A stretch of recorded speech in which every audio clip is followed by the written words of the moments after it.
Bismillahirrahmanirrahim. Assalamualaikum warahmatullahi wabarakatuh. Waalaikumsalam warahmatullahi wabarakatuh. Ya, alhamdulillah hari ini kita bisa berkumpul ya. Sebelumnya kemudian mengucapkan terima kasih kepada semuanya gitu yang sudah hadir tepat waktu dalam kegiatan pembelajaran kita hari ini. Sebelum kita mulai, kita sama-sama berdoa dulu. Silahkan Ketua Kelas Raihan dipimpin untuk berdoa dulu ya. Baik teman-teman, Bapak dan Ibu, sebelum memulai pembelajaran pada hari ini, alangkah baiknya kita berdoa menurut wasiat masing-masing. Berdoa dimulai, doa selesai. Ya, terima kasih Raihan. Alhamdulillah hari ini kita bisa bertemu ya untuk melaksanakan pembelajaran yang pertama.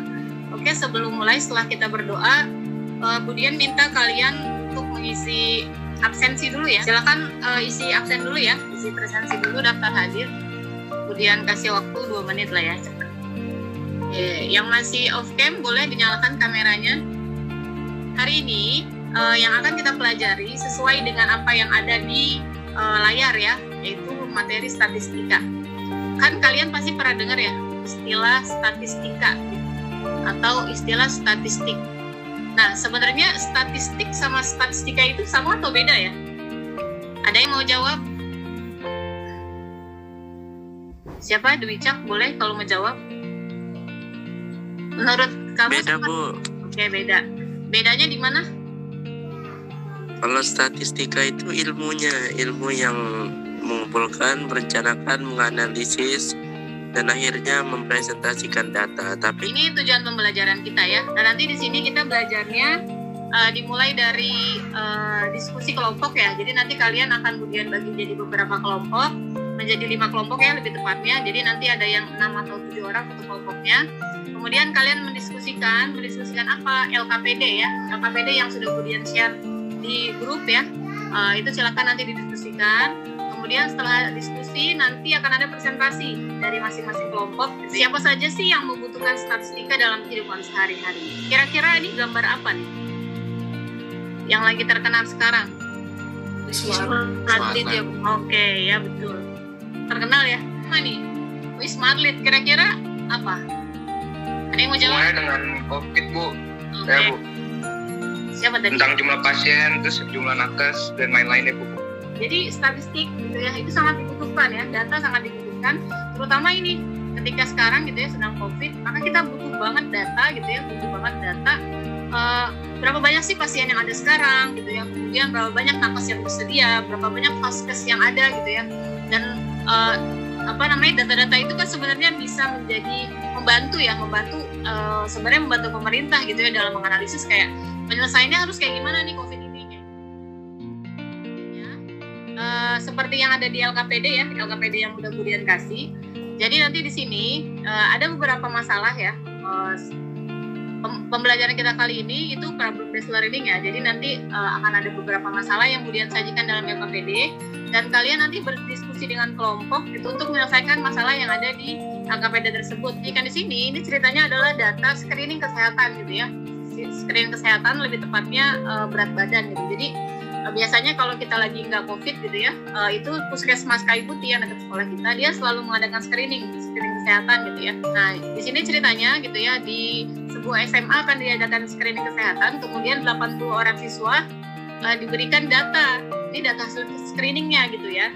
Nah, dari data ini gitu ya, kemudian kalau kita lihat data itu kan disajikannya satu persatu ya, satu persatu. Nah, pertanyaannya gimana nih kalau misalkan kita mau menyajikan data yang lebih efektif gitu ya. Kemudian langsung bagi ya di breakout room, nanti ada 5 kelompok. Silahkan di join ya, klik join. Kan pertama silahkan kalian pilih ketua kelompok dulu. Siapa di sini ketua kelompoknya? Kelompok 4 ya. Ada Cia, Dona, Sabrina, Victor, Valdi, Karina. Oke, ini lagi diskusi ya. Nanti udah Oke. Ada yang mau ditanyain dulu dari diskusinya? Dari LKPD yang saya kasih?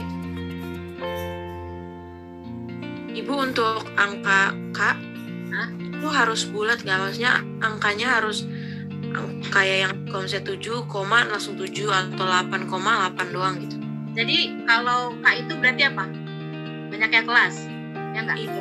Ya, banyaknya kelas kan. Jadi yang tadi kalian menyajikan data tunggal diubah ke bentuk distribusi frekuensi gitu ya, tabel distribusi frekuensi.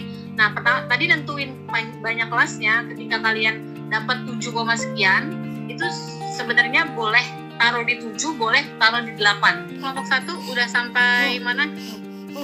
Lagi ngecek, Bu. Nomor terakhir Bu lagi ngecek. Oh, lagi ngecek. Ini yang lagi gambar tabel distribusi ya? Iya, Bu. Oh, iya. Iya, kayaknya yang 47555 deh. Dan yang gue nggak yakin yang mana deh?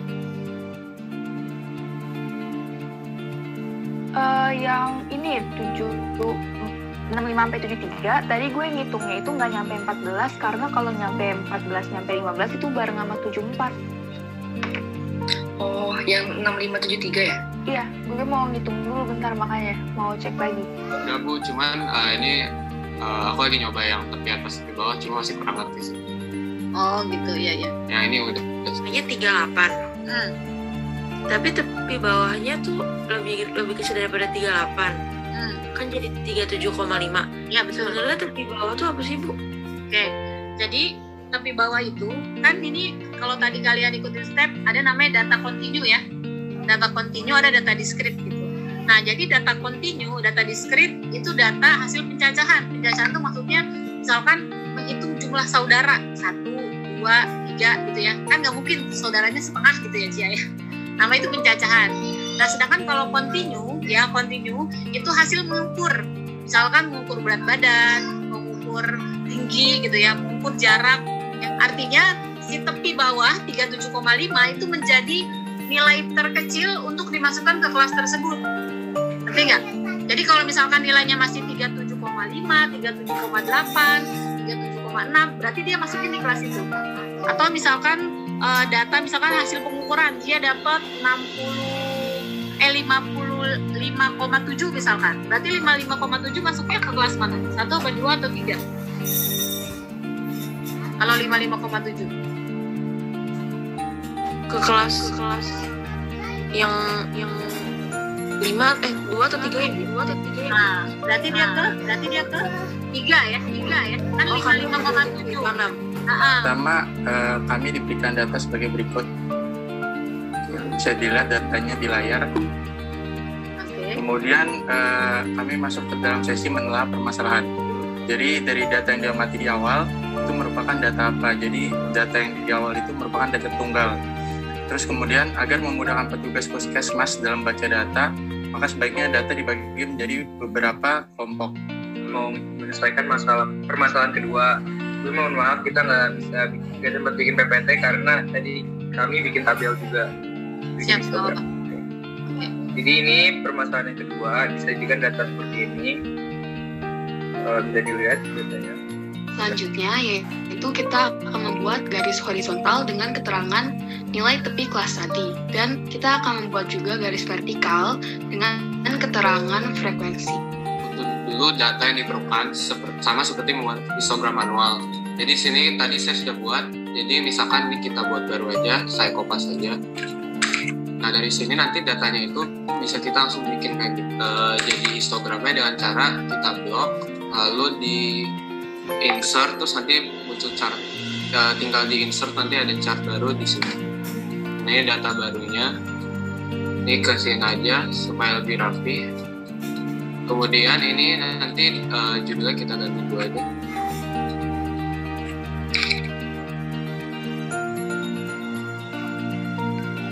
Untuk sama seperti dengan histogram di atas, kita perlu menghasilkan bar dari setiap datanya. Jadi kita klik format data series, terus nanti kita bisa kecilin duitnya jadi 2%. Oh, dibuat mepet ya, oke. Ya, dibikin mepet. Lalu untuk membuat agar terlihat lebih rapi lagi, kita tambahkan border. Itu dengan cara kita klik lagi datanya, lalu kita border, kita pencet solid line. terus width-nya saya naikin jadi 1. Oke. Terus kita kecilin lagi biar lebih rapi. Oke, sip.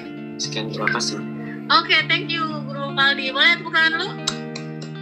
Ada sedikit yang mau Budian luruskan ya, gitu ya. Jadi tadi di bagian terakhir, gitu ya, di bagian soal quotes-nya itu, boleh Budian share screen sebentar.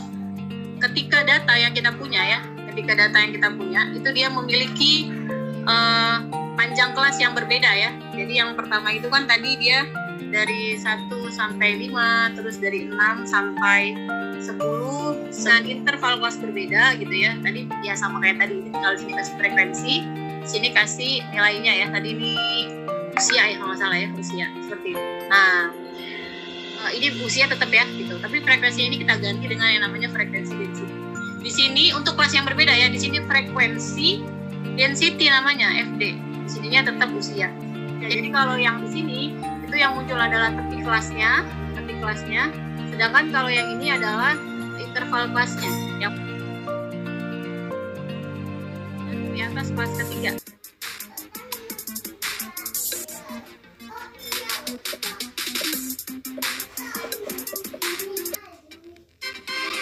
Oke. Apa yang sudah Mela pelajari hari ini? Pada hari ini kita belajar tentang data, entah itu mengolah data dari bentuk yang satu ke bentuk lainnya, juga mempelajari cara-cara menghitung dan mengolah data, baik itu dengan menentukan jangkauan, terus juga bisa menentukan banyaknya kelas, sampai ke menentukan panjang interval atau kelas, juga menggambar histogram. Nah, cara-cara menggambar histogram itu juga bervariasi, bisa dari data manual kita ubah dengan bentuk shapes seperti yang sudah dilakukan oleh kelompok 3 tadi. Oke, lengkap sekali ya, Thailand. Terima kasih banyak. Oke, itu aja yang jadi kesimpulan tadi sudah disampaikan oleh teman-teman ya. Kita sudah belajar bagaimana cara kita menyajikan data dalam bentuk tabel distribusi frekuensi dan juga histogram gitu. Mudah-mudahan apa yang kita pelajari bermanfaat gitu ya, dan jangan lupa ketika belajar statistik gitu ya, maka kita harus menjadi statistician yang jujur gitu. Karena kita tahu bahwa koruptor yang ada di Indonesia itu karena apa? Manipulasi data kan ya. Karena manipulasi data gitu kemudian akhirnya jadi korupsi. Makanya ilmu-ilmu yang kalian peroleh gitu ya, mudah-mudahan tidak hanya menjadikan kalian pintar gitu ya, tapi menjadikan pribadi-pribadi yang juga berakhlak mulia gitu ya. Ya itu aja. Minggu depan kita akan melanjutkan pertemuan kita dengan masuk ke materi penyajian data menggunakan OGIF ya, OGIF dan juga Polygon gitu. Oke, itu saja yang bisa Budian sampaikan. Sekali lagi terima kasih atas segala perhatiannya. Semoga selalu sehat. Oke, tadi mana Raihan, silakan ditutup dengan berdoa. Sebelum kita mengakhiri, angka baiknya kita berdoa beragama masing-masing, berdoa. Oke, terima kasih Raihan. Terima kasih semuanya. Jaga kesehatan. Dari saya sekian. Assalamualaikum warahmatullahi wabarakatuh.